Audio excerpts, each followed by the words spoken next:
Guess what? It's Monday and it's a no trade day. That means Friday and Monday were no trade days.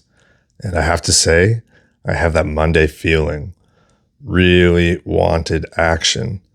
But there were no setups. Therefore, there were no trades. And that, my friends, is growth. I really think this daily journal is helping me get perspective and truly internalize the fact that no trading is a position. But I have to say, watching the charts, it's really hard not to project something onto the charts that you see so you can take a trade, especially when you see others taking trades. But sort of poetic timing, as I started to record this, Coach at 10 Trading just put into the chat, it's a no trade day for him. There were no clear setups, therefore no trade.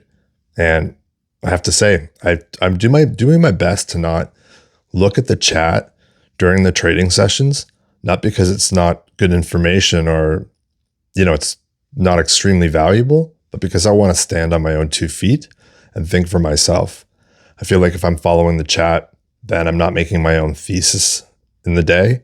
And then I don't have the same conviction in the trades that I take. And it's difficult for me to accept the losses if I get a loss, if I'm following others in the chat. So I like to look after the fact, and this was perfect timing. I can see the chart now.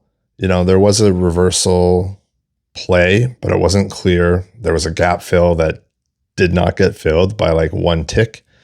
And so it's a sit out day. It's tough to sit out 2 days in a row. I mean, this is the weird feeling like you're not making progress if you're not trading. And I think maturing is understanding that that is not the case.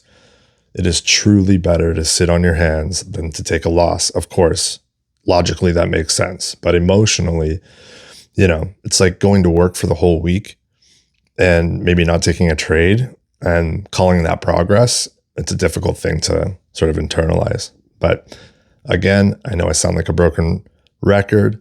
What I've taped to my computer screen about would my son be proud of this decision is helping me. It's putting a little bit of a gap between the thought to execute and the decision to execute.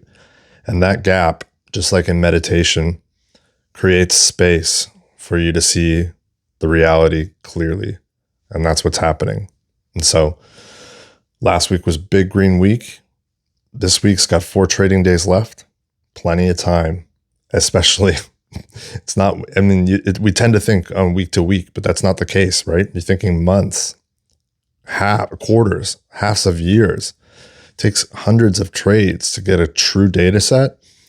And the fewer times that you break your rules, the clearer that data set is. And right now, of course, profits is my goal, but don't expect profits. And right now, the goal is to get a clear data set and make sure that I'm moving in the right way for this to be a long-term endeavor.